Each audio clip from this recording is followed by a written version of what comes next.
মত প্রকাশের স্বাধীনতা গত 16 বছর ধরে ছাত্রলীগ হরণ করেছে। কিছু কিছু শিক্ষক তারা ছিল পার্ট টাইম শিক্ষক এবং ফুল টাইম রাজনীতিবিদ। ছাত্রলীগের বিরুদ্ধে, আওয়ামী লীগের বিরুদ্ধে এবং তৎকালীন প্রশাসনের বিরুদ্ধে আমাদেরকে ৫০ চার্জশিট আনতে হবে। ক্যাম্পাসে গত 16 বছর ধরে যারা শিক্ষার্থীদের মত প্রকাশে বাধা দিয়েছে, দ্বিমত প্রকাশ করার জন্য যারা ঘন্টার পর ঘন্টা নির্যাতন করেছে, শিবির সন্দেহে যে কোনো নির্যাতনকে যারা রাজনৈতিকভাবে জায়েজ করেছে, তাদের বিষয়ে আমাদের কি সিদ্ধান্ত হবে সেই বিষয়টি আমাদেরকে এই মঞ্চ থেকে স্পষ্ট করতে হবে।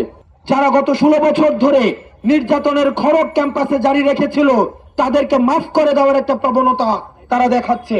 আমরা তাদের কাছে প্রশ্ন রাখতে চাই, তারা পাবলিকলি এই পর্যন্ত মাফ চেয়েছে কিনা, যাতে করে আপনারা মাফ করে দিতে পারেন।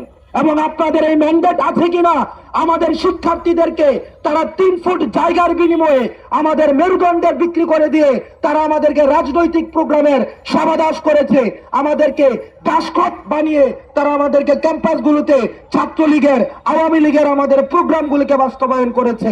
সুতরাং তাদের সম্পর্কে আমাদের সিদ্ধান্ত নিতে হবে। আমরা বলতে চাই, বিশ্ববিদ্যালয়ের শিক্ষার্থীদের গণতান্ত্রিক যে অধিকার, মত প্রকাশের স্বাধীনতা গত 16 বছর ধরে ছাত্রলীগ হরণ করেছে। আমরা চাই এটি তাদের বিরুদ্ধে প্রথম চার্জশিট আকারে আমাদেরকে মামলা করতে হবে। দ্বিতীয়ত, শিক্ষার্থীদের ন্যূনতম যে মানবাধিকার রয়েছে, থাকার জায়গা, শিক্ষার জায়গা, খাবারের যে অধিকার, সেটিকে হরণ করার জন্য তাদের বিরুদ্ধে দ্বিতীয় চার্জশিট আনতে হবে।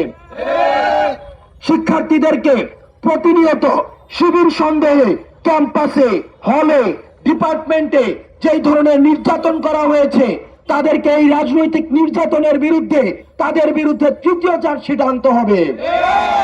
চতুর্থত, আমরা দেখেছি কিছু কিছু শিক্ষক তারা ছিল পার্ট টাইম শিক্ষক এবং ফুল টাইম রাজনীতিবিদ। এই ফুল টাইম রাজনীতিবিদ যারা ছাত্রলীগের এই নির্যাতনকে প্রতিনিয়ত প্রশ্রয় দিয়েছে, তাদের বিরুদ্ধে আমাদেরকে চতুর্থ চার্জশিট আনতে হবে।